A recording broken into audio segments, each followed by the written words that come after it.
Break news చూస్తున్నాం. Allu Arjun bail petition పై విచారణ జరిపిన నాంపల్లి కోర్టు తీర్పు వాయిదా వేసింది. తీర్పును జనవరి 3కు వాయిదా వేసింది Nampally court. Allu Arjun bail petition కు చిక్కడపల్లి పోలీసులు కౌంటర్ దాఖలు చేశారు.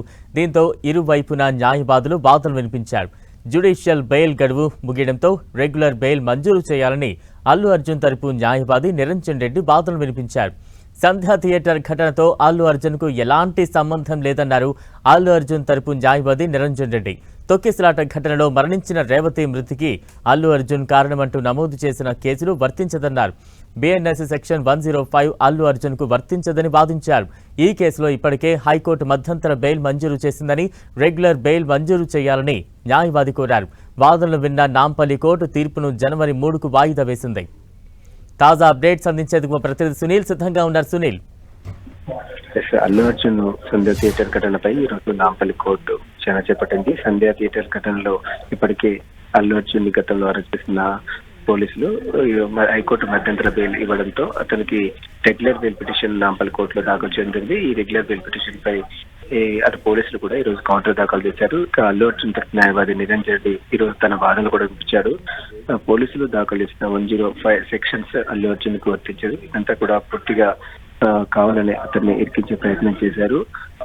అల్లు అర్జున్ కి ఇప్పటికే హైకోర్టు మధ్యంతర బెయిల్ ఇచ్చింది కాబట్టి రెగ్యులర్ బెయిల్ ఇవ్వాలంటే కూడా అల్లు అర్జున్ తరఫు న్యాయవాది నిరంజన్ రెడ్డి ఈ రోజు కోర్టు దృష్టికి తీసుకురావాలి. మరోవైపు పబ్లిక్ ప్రాసిక్యూటర్ అల్లు అర్జున్ కి ఎట్టి పరిస్థితుల్లో బెయిల్ ఇవ్వడానికి వీల్లేదు. రేవతి మృతికి అల్లు అర్జున్ కాలము. మరోవైపు బెయిల్ ఇస్తే అల్లు అర్జున్ బయటకు వస్తారు. తన పలుకుబడితో అక్షరాలను ప్రభావితం చేస్తున్నది పబ్లిక్ ప్రాసిక్యూటర్ వారు. ఇరువాదనలు విన్న కోర్టు 3వ తారీఖు వచ్చే జనవరి 3వ తారీఖున తీర్పు ప్రకటించింది. తీర్పు ఏ విధంగా ఇస్తుందని తర్వాత ఆసక్తి సునీల్, అంటే అల్లు అర్జున్ తరపు న్యాయవాదులు వినిపించిన వాదనలు కోర్టు ఎంతవరకు పరిగణలోకి తీసుకునే అవకాశం ఉంది? మరోవైపు పోలీసుల తరపు న్యాయవాదులు ఎటువంటి కౌంటర్ ఇచ్చారు ఈ వాదనలో? అల్లు అర్జున్ తరపు న్యాయవాది సీనియర్ కౌన్సిల్ నిరంజన్ రెడ్డి ఈ రోజు తన వాదనలు ఇచ్చారు. 105 సెక్షన్స్ అల్లు అర్జున్ కు వర్తించారు. కల్పబుల్ హోమైసైడ్ పరోక్షంగా అల్లు అర్జున్ రేవతి మృతికి కారణం కాదు, కానీ అది తొక్కిసలాట్లో యాక్సిడెంటల్ గా జరిగినటువంటి విషయాన్ని అల్లు అర్జున్ ని కారణం చేస్తూ ఈ కేసులో ఇరికించారు. ఇదంతా కూడా పూర్తిగా అవసరం. ఇప్పటికే హైకోర్టు మధ్యంతర బెయిల్ ఇచ్చింది కాబట్టి ఇప్పుడు నాంపల్లి కోర్టు కూడా రెగ్యులర్ బెయిల్ ఇవ్వాలని అటు నిరంజన్ రెడ్డి కోర్టు దృష్టి తీసుకుంది. కానీ మరోవైపు పబ్లిక్ ప్రాసిక్యూటర్ మాత్రం అల్లు అర్జున్ బయటకు వస్తే తన పలుకుబడిని ఉపయోగించి సాక్షులను ప్రభావితం చేస్తారు కాబట్టి ఎట్టి పరిస్థితుల్లో బెయిల్ ఇవ్వడానికి వీలేదు.